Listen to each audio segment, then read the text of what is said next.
Yang pertama, teman-teman nanti diharapkan tidak lagi membuat daftar pustaka secara manual. Anda memanfaatkan Google Scholar. Yang pertama. Yang kedua, Google Scholar akan menjadi modal kita untuk mencari literatur terkait dengan buku yang akan kita susun. Oke ya, saya langsung masuk ke bagaimana membuat dapus secara otomatis. Citasi, kalau di perguruan tinggi ada istilah citasi. Saya langsung masuk ke sini saja. Anda ketikkan Google Scholar di Google. Langsung masuk ke Google Scholar. Scholar.google.id akan muncul begini ya. Scholar.google.com. Google sudah muncul ya Bapak Ibu? Oke, sudah muncul. Saya ambil contoh. Tolong Anda ketikkan sekolah penggerak. Ya, karena SMP Lokon Santo Nikolos ini sekolah penggerak, betul ya Pak Marnya? Sekolah penggerak. Silakan Anda ketik sekolah penggerak, sudah muncul? Oke. Rekan-rekan, khusus untuk daftar pustaka, ya. Yang akan Anda lakukan adalah coba klik kutip atau petik 2 yang ada di artikel urutan pertama. Klik petik 2 atau kutip yang ada di artikel paling awal. Sudah ketemu? Nanti akan muncul begini, betul? Sudah muncul semua ya, saya pastikan dulu. Sudah muncul semua. Kalau belum tolong sampai muncul. Nah, klik kutip mana? SMP. Tanda mana? Tanda panahnya di tanda panah sampai muncul begini. Sudah kembali cari. Sampai muncul begini. Sudah muncul? Oke, saya jelaskan dulu teman-teman. Citasi atau dapus yang berlaku di Indonesia, baik di lembaga pendidikan maupun di perguruan tinggi atau di penerbitan, itu adalah APA style. Ada yang paling tengah ya, APA style ya. Nanti silakan Anda copy APA tersebut, di copy. Setelah di copy, Anda tempelkan di MS Word atau note yang ada di ponsel Anda. Otomatis muncul. Bingung? Ya, saya jelaskan lagi. Lagi.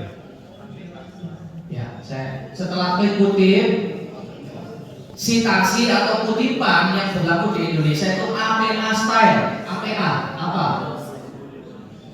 Nah, APA ini Anda copy, lalu Anda tempelkan di note kalau pakai HP atau MS Word kalau pakai ini yang di copy. laptop.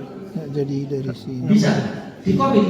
Oh, jadi ini di site. Anda pindahkan ke note, ke catatan, ke note. Bisa ya? Ini yang tinggal di copy misalnya ini. Jadi intinya kita tidak perlu lagi menulis daftar pustaka secara manual. Daftar pustaka itu nggak perlu tulis manual, langsung begitu muncul. Oke, teman-teman ada yang ingin ditanyakan sampai di sini? Sudah jelas ya? Ada yang belum berhasil? Bapak mau bertanya?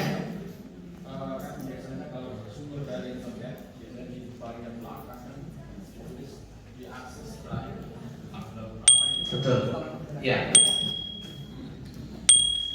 Kalau kita menyusun artikel untuk publikasi jurnal internasional bereputasi misalnya, maka benar di paling belakang diberi keterangan akses tanggalnya.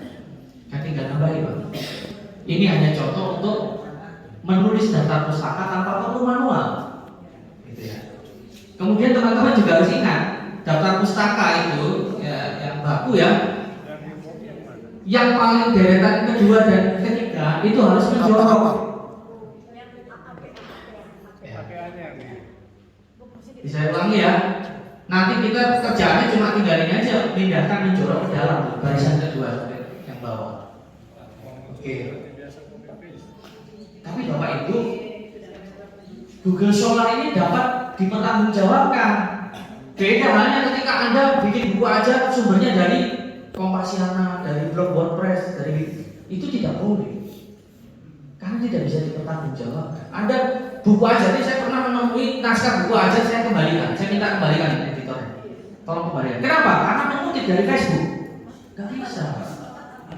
Facebook kok dikutip karena nggak ada bobot keilmuannya gitu, nggak bisa dipertanggungjawabkan. Jadi mengutip untuk buku aja lebih saya sarankan menggunakan Google Scholar.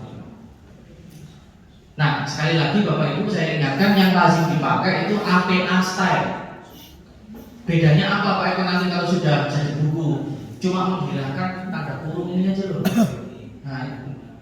Tanda kurungnya cuma itu dihilang di dunia penerbitan kita. Kalau di buku-buku aja yang APA style memang dipakai ya. Baik, saya kembali ke yang ini. Ya silakan Bapak. Saya ingin bertanya, bagaimana kalau sumber itu kita ambil dari internet, tapi internet itu kita ambil dari ChatGPT, kalau mungkin pernah dengar, AI, Ya, sebuah informasi yang diproses oleh. Baik, pertanyaannya bagus. Kekinian itu belum diatur dalam peraturan yang terbaru. Jadi kalau kita mengacu pada kurikulum yang berlaku yang dikeluarkan Kemendikbudristek, maka kita gunakan situ. Yes, wow. Saya kira jelas ya Pak ya. A few moments later. Bisa di-download. Bisa. Nah kalau bisa berarti artikel itu gratis. Bisa. Tapi kalau hanya terbuka abstraknya saja, artikel tersebut berbayar. Kalau gratis ya kita beruntung dapat akses banyak yang bisa kita masukkan ke buku ajar kita yang relevan dengan misalnya buku yang akan kita susun, contohnya buku ajar. Baik Bapak Ibu, satu lagi ya, 39. di sebelah kiri atas itu ada urutan tahun 2022, 2021, 2020, betul ya? Oke. Tadi kesepakatan kita, kita belum bersepakat ya. Tadi saya sampaikan bahwa kalau menyusun buku aja sumbernya umur berapa tahun di sini? Nah, kalau 5 tahun berarti di sini kita ambil sejak tahun berapa? 2019. Karena teori-teori yang akan Anda ambil sebagai contoh nanti akan relevan gitu. Sampai di sini ada yang ingin bertanya tentang Google Scholar. Oke, saya beri tips ya ada, saya Pak Martin. Ada buku-buku bestseller. Ya, saya sendiri tidak mau menyebut apa, tapi memang usianya misalnya sudah melebihi 5 tahun. Iya. Jadi buku itu masih misalnya sangat relevan. Apakah itu bisa dipakai? Saya kasih contoh misalnya ada 2 penerbit besar di Indonesia. Spesialisasinya selalu menelurkan buku-buku pengayaan, buku ajar yang sering dipakai oleh lembaga pendidikan di Indonesia. Yang pertama penerbit Rosda Karya di Bandung. Yang kedua penerbit Canisius. Ya, itu banyak dipakai rujukan. Tetapi seperti Pak Martin tadi contohkan, tidak sedikit buku-buku tersebut usianya lebih dari 5 tahun. Andai kata masih relevan, masih banyak buku terbitan Canisius dipakai UGM, dipakai UII Yogyakarta dan seterusnya, maka dianggap relevan. Tetapi Bapak, kalau Bapak menyusun PTS, penelitian tindakan sekolah oleh kepala sekolah, oleh pengawas, tidak boleh sumbernya di atas 5 tahun. Itu peraturan yang tidak bisa kita lakukan. Dan sebisa-bisanya teman-teman menghindari gaya kutipan begini ya, saya ingatkan lagi nanti biar nggak lupa. Menurut Martin dalam Eko Prasetyo dihindari. Ya. Jadi kita seolah-olah memang bekerja mencari rujukan awal. Baik. Mohon tidak diketik dalam bahasa Indonesia. Diketik dalam bahasa Inggris. Literasi. Silakan sekarang diklik. Literasi. Literasi itu luas. Literasi. Pakai bahasa Inggris. Lihat di situ yang ada di deretan itu artikel-artikel tersebut yang paling banyak itu dirujuk berapa kali? Paling banyak di halaman awal itu